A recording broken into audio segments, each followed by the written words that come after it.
Hey guys, this is Sports with Dylan. We have gotten two new head coaches in the NFL. The final two hires we will see this season. And those two would be the Seahawks and the Commanders.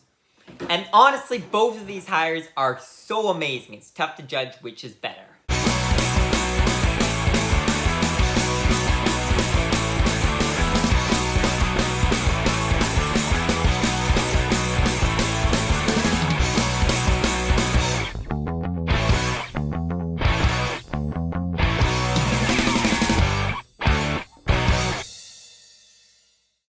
So the Seahawks end up hiring Mike Macdonald, the defensive coordinator of the Baltimore Ravens, while the Commanders end up hiring Dan Quinn, the defensive coordinator and former head coach of the Atlanta Falcons and now of the Dallas Cowboys, well, now of the Washington Commanders, but defensive coordinator of the Cowboys, head coach of the Falcons.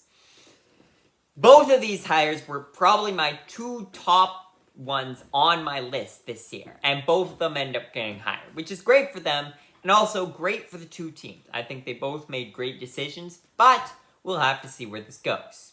So I'm going to dive into it a bit more, kicking it off with the first hire, the Seattle Seahawks. The Seahawks had an interesting situation on their hands due to the fact that former head coach Pete Carroll was not fired. He retired, meaning that normally you do something such as promote internally. The problem being the Seahawks did not exactly have a great internal promotion candidate. Shane Waldron, their offensive coordinator, was a fair bet, but he was nothing amazing.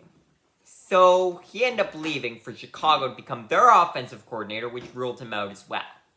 There talk about Dave Canales returning to be the head coach, but I didn't like that, because I'm not a fan of Dave Canales being a head coach, which he was ended up hiring to be with Carolina, which I still don't like, as I talked about in a video already. You guys can go check it out.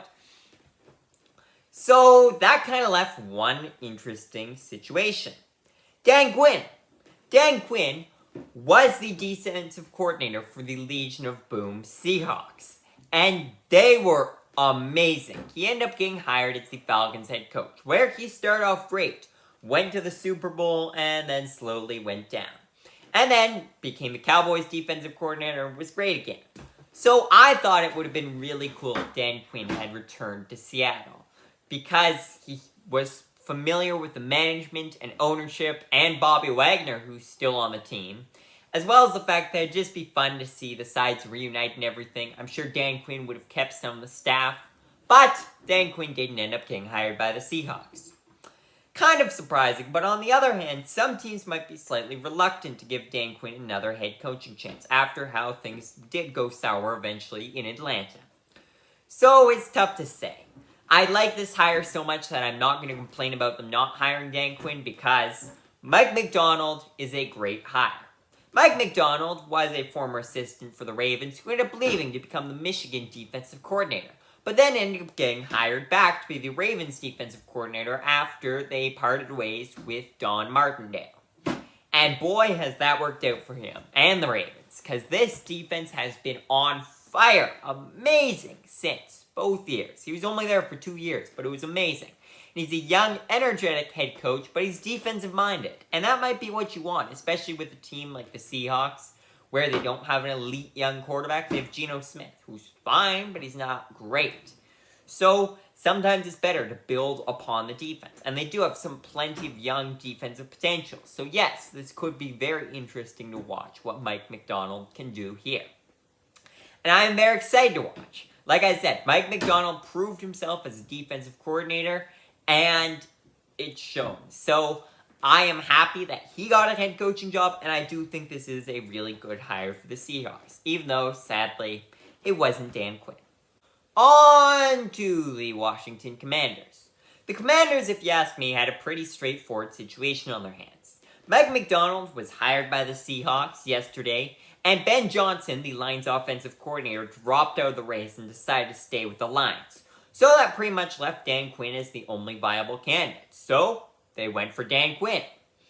And I think it is a great hire. Like I said, I think what he's done in Dallas is amazing. what he did in Seattle, both as defensive coordinators, was amazing.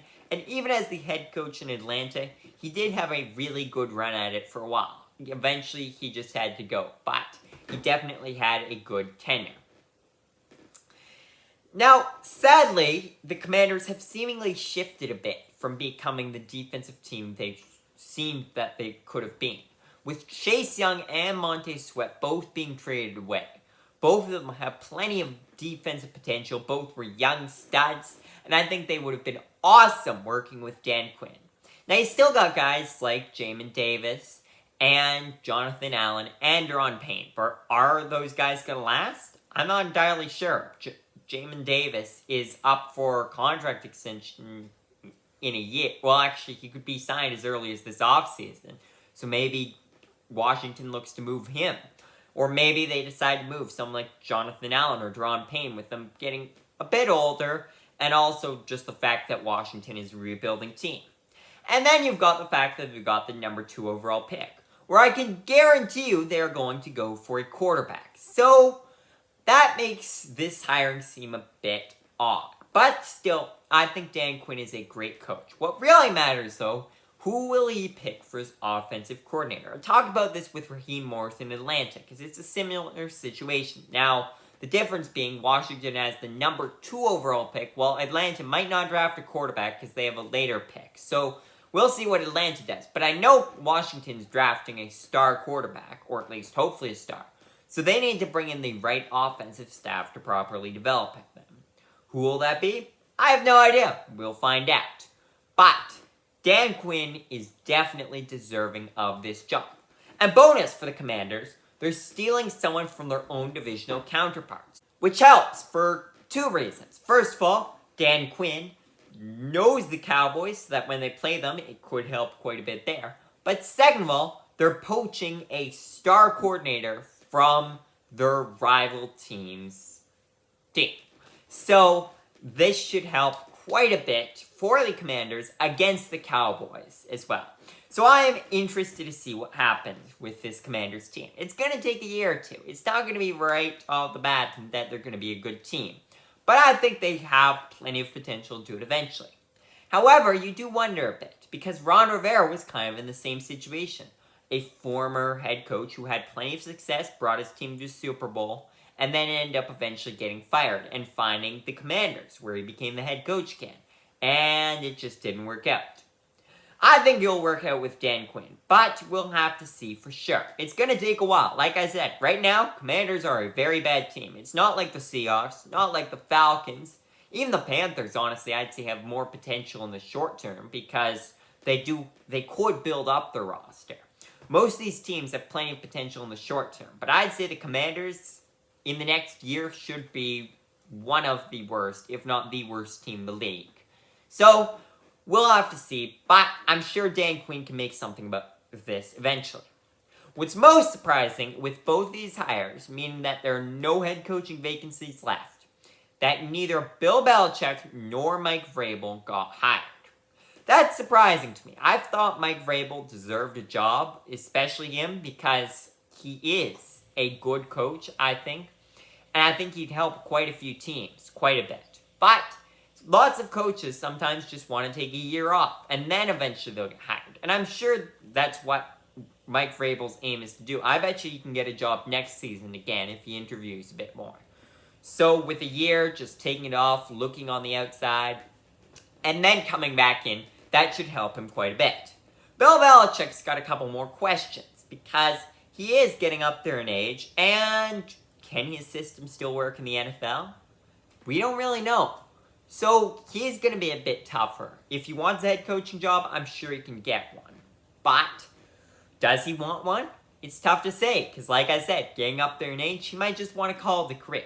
We'll have to see. But for now, thank you guys for watching, and I will see you guys again soon.